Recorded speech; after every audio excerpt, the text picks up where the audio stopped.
Welcome.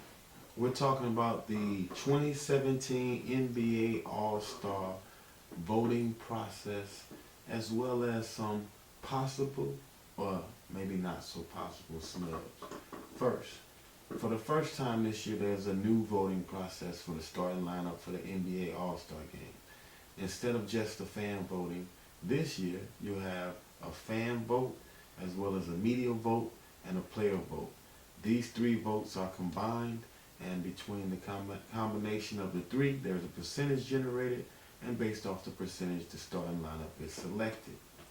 Very complicated process it may sound, but we'll see. The NBA is rolling this out this year. I think that the reason this was rolled out was to try to combat some of the things that have happened in the past. An example, you had Yao Ming, who was a rookie in the NBA, who came and was selected as a starter over Shaquille O'Neal, who was still Shaquille O'Neal at the time. A lot of people say that Shaquille O'Neal got snubbed because Yao Ming got a lot of votes that came there from China, and that made him a starter over Shaq. Well, this week, a lot of people had opinions and were weighing in on this new process, and I'm in agreement with Shaquille O'Neal, who is in favor of leaving the process the same. Very funny coming from the person who a lot of people says was snubbed. Shaquille O'Neal says whether it's a popularity contest or not, it's about the fans and who the fans want to see.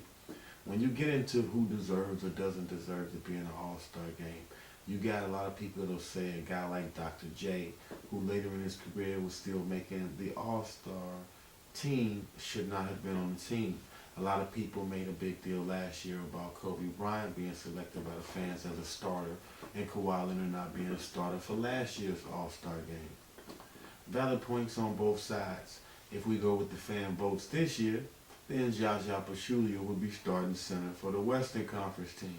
He started out after the first count, I believe, with about 800,000 votes, and now he's at 1.5 million votes. And even with that being said, I still say we should have left the process the same. If you don't want Jaja Pachulia starting center for the Western Conference All-Star team, then you cast your ballot and you vote for Anthony Davis. It's that simple and it's that cut and dry. But I still would not go and change the process. Now, we're going to talk about possible snubs. Is Russell Westbrook not being a starter a snub? It could. Before I even get on that, how about this? We're going to take a brief detour.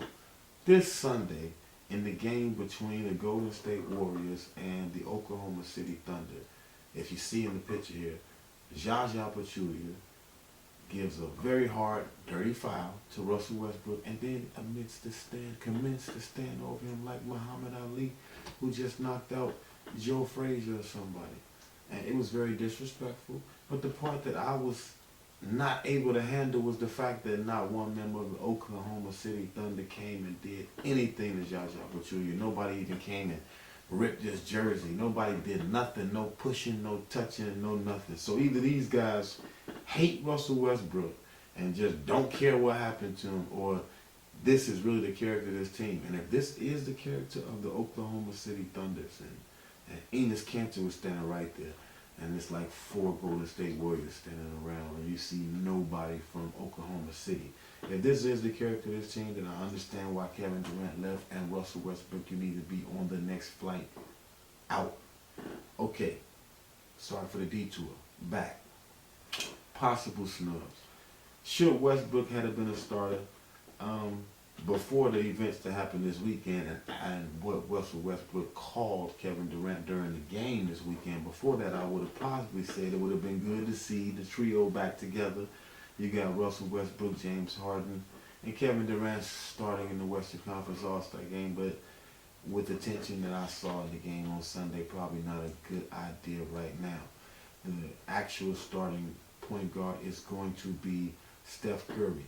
You got Russell Westbrook, who's averaging a triple-double. He's on some Oscar Robertson right now. He's been in the MVP talks all year. It's either been him or James Harden, who's the MVP, or Kevin Durant. But you haven't heard the name Steph Curry for MVP. He has been playing really good this past month, but could be considered a snub. But me, like I said, I'm old school. I'm going to go with what's there, and we're going to take Steph Curry. Now, on the other side, a lot of people are saying that there was a snub because Isaiah Thomas isn't starting and that Kyrie Irving is starting and that Isaiah Thomas is having a better season than Kyrie Irving. Again, for me, the same rules apply. The media, they voted for Isaiah Thomas to be the starter. I think Kyrie was winning in the fan vote and also in the player vote. And so here you have it. So this is why I say you go with what the fans vote for.